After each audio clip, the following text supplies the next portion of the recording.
ഗുരുനാഥ, നമസ്തേ. ഞാനൊരു കാര്യം ചോദിക്കാനായിരുന്നു. ഇപ്പം സോഷ്യൽ മീഡിയയിലൊക്കെ ഒത്തിരി ചർച്ച നടക്കുകയും ഒത്തിരി പേര് വിളിച്ച് ചോദിക്കുകയൊക്കെ ചെയ്യുന്ന ഒരു കാര്യമായിരുന്നേ, ഈ കൊടുങ്ങല്ലൂർ കോമരങ്ങൾ ഉറഞ്ഞു തുള്ളുന്നില്ലേ?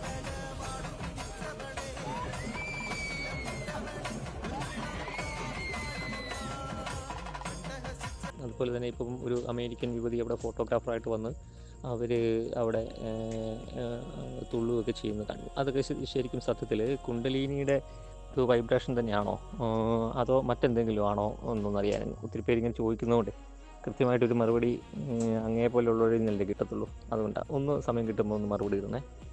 അത് കുണ്ടലിനി ഇടാപിംഗള നാഡികളിലൂടെ ഉണരുന്നതാണ്.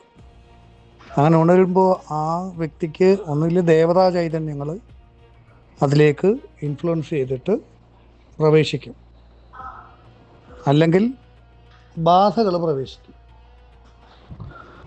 ഇത് എല്ലാ മനുഷ്യർക്കും ഉള്ള ഒരു സംഗതിയാണ്.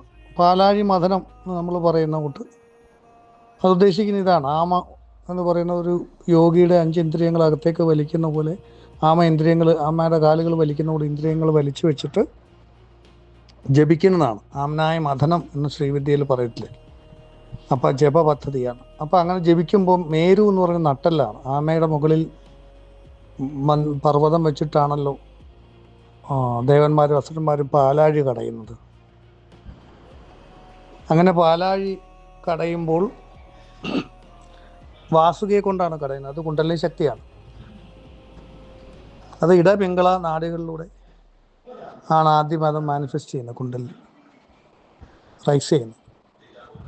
അപ്പോൾ അവിടെ ആദ്യം മൈൻഡ് പ്രവർത്തിക്കുകയാണെങ്കിൽ മൈൻഡിലേക്കാണ് ഈ കുണ്ടലിനി റൈസ് ചെയ്യുക. അപ്പം ബൈപ്പോളർ ഡിസോർഡർ പോലുള്ള ഒരു സ്കിസോഫ്രീനിയ പോലുള്ള ഒരുപാട് രോഗങ്ങളുണ്ടാകും. കാരണം ഈ അസുരന്മാരെന്ന് പറയുന്നതാണ് ഈ ബാധകൾ, നമ്മൾ പറയുന്നത് പ്രേതബാധ, ശത്രുബാധകൾ, ഇങ്ങനെയുള്ള സംഭവങ്ങളൊക്കെ അസുരന്മാരെന്നാണ് പറയുന്നത്.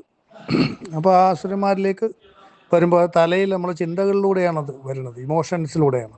Negative neurotransmitters, brain chemicals ഉണ്ടാകുമ്പോഴാണ് ഇത് പ്രോസസ്സ് ചെയ്യുന്നത്. അപ്പോൾ അത് കാളകൂട വിഷം പോലെ പുറത്തേക്ക് വരുന്നു തലയിലൂടെ, വാസുകിയുടെ. അപ്പോൾ അവിടെ മഹാദേവൻ കോൺഷ്യസ്നസ്, ബോധത്തിൻ്റെ പ്രതീകമാണ്. ദേവി ആദിപരാശക്തി, പാർവതി ശക്തിയുടെ പ്രതീകമാണ്, ശക്തിയാണ്.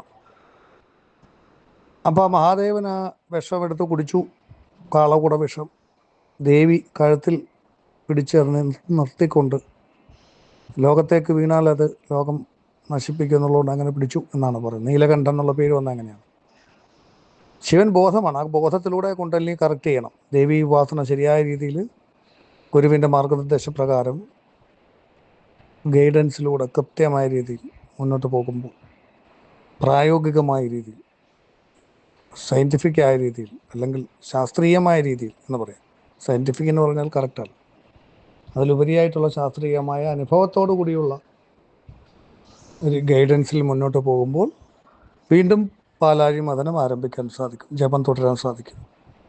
ആ സമയത്ത് പാരിജാതം പറയും. അതായത് കൽപ്പവൃക്ഷം, നമ്മൾ ആഗ്രഹിക്കുന്ന കാര്യങ്ങളൊക്കെ നടക്കുന്നു. ലക്ഷ്മി ദേവി വരും, അത് വിഷ്ണു എടുത്തു. അതായത് കുണ്ടലിനി ഹാർട്ടിലൂടെ മാനിഫെസ്റ്റ് ചെയ്യാൻ തുടങ്ങും. അപ്പം കൂടുതൽ ആൾക്കാരെ കൂടുതൽ ഒന്നിച്ച് നിർത്തി പ്രവർത്തിക്കാനൊക്കെ പറ്റും. അപ്പം കൂടുതൽ മോട്ടിവേഷണൽ എനർജി ആയിട്ട് അത് പ്രവർത്തിക്കും. അപ്പം മഹാലക്ഷ്മി വരും. വിഷ്ണു മോട്ടിവേഷണൽ എനർജിയാണ്, ഹാർട്ടിലാണ്. അനാഹത മണിപൂരാന്ത ഉദ്രാ വിഷ്ണു ഗ്രന്ഥി വിഭേദീൻ ലഹസ്രാമത്തിൽ പറയുന്നു. അങ്ങനെ അത് മുകളിലേക്ക് വരുമ്പോൾ അമൃതുണ്ടാവും, സമാധി വരെ പോകാൻ സാധിക്കുന്നു. പിന്നീട് വേറെ ചില കാര്യങ്ങളൊക്കെ ഉണ്ട് പ്രായോഗിക അനുഭവങ്ങളുമായി ബന്ധപ്പെട്ട്. അപ്പോൾ ഇത്തരത്തിൽ ആണ് സംഭവിക്കുന്നത്. അപ്പോൾ ആ ഇടപിംഗള നാഡിയിലൂടെയുള്ള മാനിഫെസ്റ്റേഷൻ നെഗറ്റീവായിട്ട് വരുമ്പോൾ ബാധകൾ പിടിച്ചിട്ട് ഉണ്ടാകുന്ന അവസ്ഥ ഉണ്ടാവും. പക്ഷേ അത് പോസിറ്റീവായിട്ട് സംഭവിക്കും കൊടുങ്ങല്ലൂരിൽ. അതുകൊണ്ടാണ് ആ ഫോറിൻ ലേഡി, ഇതൊന്നും അറിയാത്ത വ്യക്തി അവിടെ വരുമ്പോൾ, അവിടെ ആ താതാത്മ്യഭാവത്തിലേക്ക്, ദേവിയുടെ താതാത്മ്യഭാവത്തിലേക്ക് വരുമ്പോൾ അമ്മ ശരീരത്തിലേക്ക് പ്രവേശിച്ചുകൊണ്ട് നാഡീശുദ്ധി അവിടെ ഉണ്ടാക്കുകയാണ്, ബാധകളെ ഒഴിവാക്കുകയാണ് അവിടെ ചെയ്യുന്നത്. ഇത് കഴിയുമ്പോൾ ആളുകൾക്ക് ആനന്ദവും ഹാപ്പിനെസ്, അല്ലെങ്കിൽ എനർജി, കോൺഷ്യസിന് ബോധ നിലവാരം ഉയർന്നതായിട്ടും ഒക്കെ തോന്നും. അത് ഗുണങ്ങളുണ്ടാവും. അപ്പോൾ അത് ദോഷമാണ് ഉണ്ടാവുന്നതെങ്കിൽ അത് ബാധയാണ്, ഗുണമാണ് ഉണ്ടാകുന്നതെങ്കിൽ അത് ദേവിയുടെ പോസിറ്റീവ് എനർജിയാണ്, അല്ലെങ്കിൽ നെഗറ്റീവാണ്. അപ്പോൾ അവിടെ അത് പോസിറ്റീവായിട്ട് സംഭവിക്കുന്നു. അവിടുന്ന് ചില പ്രത്യേക ഗൈഡൻസിലൂടെ വേണം സാധകൻ അതിനെ സുഷുമ്ന മാർഗത്തിലൂടെ സഹസ്രാരത്തിലേക്ക് എത്തി സമാധിയിലേക്ക് പ്രായോഗികമായി ഗുണകരമായി എത്തിക്കുവാൻ. അപ്പം ഇത് സ്വാഭാവികമായിട്ട് അവിടെ സംഭവിക്കുന്നത് കുണ്ടലിനി ശക്തിയുടെ പ്രതിഫലനം തന്നെയാണ്. പക്ഷെ അത് ഇടപിംഗള നാഡിയിലൂടെയാണെന്ന് മാത്രമേ ഉള്ളൂ. ഫൈനലായിട്ട് പോകേണ്ടത് അങ്ങനെയല്ല, സുഷുമ്നയിലൂടെ ശിവസമാധിയിലേക്കാണ്. അതുകൊണ്ടാണ് കൊടുങ്ങല്ലൂർ രുചിത് വിധാനത്തിൽ ശിവനെ തൊഴുതിട്ട് അകത്തോട്ട് പോകുന്നു, അല്ലെങ്കിൽ ശിവൻ കിഴക്കോട്ട് ഇരിക്കുന്ന, ശിവൻ മുന്നിൽ വെച്ചിരിക്കുന്ന ശിവനെ ദേവിയുടെ എനർജി ബോധത്തോടുകൂടി ഗൈഡ് ചെയ്ത് സഹസ്രാരത്തിൽ എത്തിക്കാൻ വേണ്ടിയിട്ട്, ശിവസമാധിയിൽ എത്തിക്കാൻ വേണ്ടിയിട്ടാണ്. ശ്രീമാതേ നമഃ.